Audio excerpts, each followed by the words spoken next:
munaasabad kooban oo lagu qabtay jaamacadda Xanaano ayaa waxay ku saabsaneed soo bandhigida waxyaabihii ugu dambeeyay oo qabsoomay sanadihii ugu dambeeyay jaamacadda Xanaano University iyo bedelka habkii ay ku shaqayn jirtay jaamacadda ugu horreyn Professor Shirwa madaxa horumarinta jaamacadda iyo Cabdiraxmaan Nuugo xubin ka ah guddiga jaamacadda waxayna faahfaahin dheer ka bixiyeen waxyaabihii jaamacadda Xanaano University u qabsatay bulshada munaasabadda ayaa waxaa ka soo qayb galay waalidiin macallimiin iyo sidoo kale ardayda waxaana madasha ka hadlay bulshadii ka soo qayb gashay oo ku ammaanay madaxda jaamacadda hawsha ay u hayaan bulshada taasi oo sheegeen inay u dhabar adeegeen waxa sidoo kale madasha ka hadlay gudoomiyaha dhalinyarada Axmed Xasan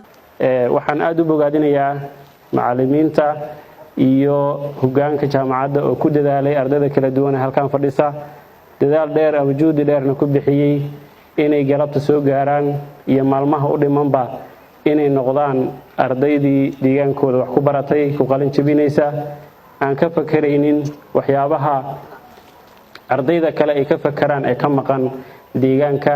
sida amnigooda iyo waxyaabaha la midka waalidkoodii la jooga iyaguna ku faraxsan yihiin runtii waxaan leeyahay dadaalkii dheeraa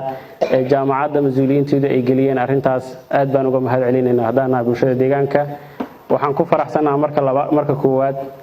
inaan aragno dadaalkii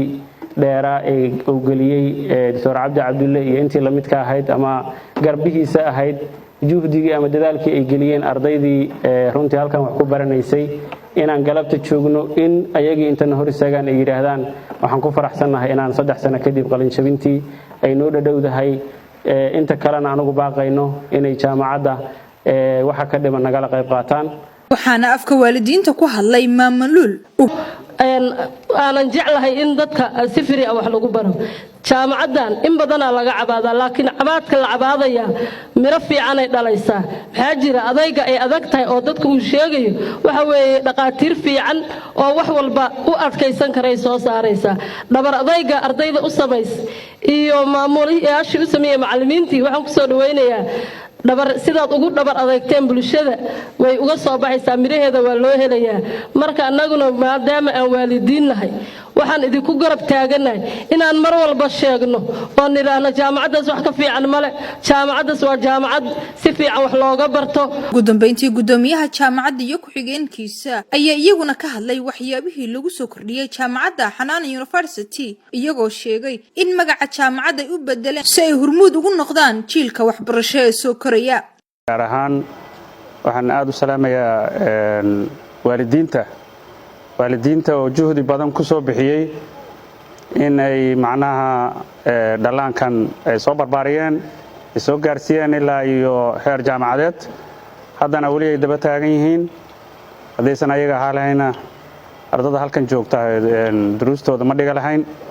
annagana dhibaato badan aan kala kulmi lahayn sidaas daraaddeed aad ayaan ugu mahad celinayaa waalidiinta waxaan kaloo mahad celinayaa halkan ayagana mahad uga celinayaa dhammaan maamulada kala dambeeyay ee gobolkan soo maray oo kulligood intay kala dambeeyeen aad noola shaqeeyay iyo dhalinyarada iyo cuqaasha degmada Dhusmareeb oo iyaguna runtii si wanaagsan mar walba noo garab taagnaa waxaan ku soo dhaweynahay oo kale macnaha madaxweynaha muassasada Xanaano oo iyo wafdigiisa oo nooga yimid magaalada Xamar marka arintaas ayadoo laga duulayo anigu degmadan aan ku dhashay waxa soo baxday dadkaan inay juhdi badan u baahan yihiin inta hadda aan qabanay ma ahan wax weyn waxa aan damacsaneen wali 5% lagama gaarin in bulshadannadu ay waxgaradkoodu fahamkoodu oo bato jidka wax ay rabaana ay fahmaan ayaa anaga muhiim noo ah inay gartaan inay taqaatiir soo saartaan inay macallimiin soo saartaan inay injineero soo saartaan in wacyigelintu dadka fadhi ku dirirka ay isu rogaan meel looga hadlo caafimaadka iyo sayniska iyo waxbarashada iyo ilmo mataqaanaa edebtooda iyo looga hadlo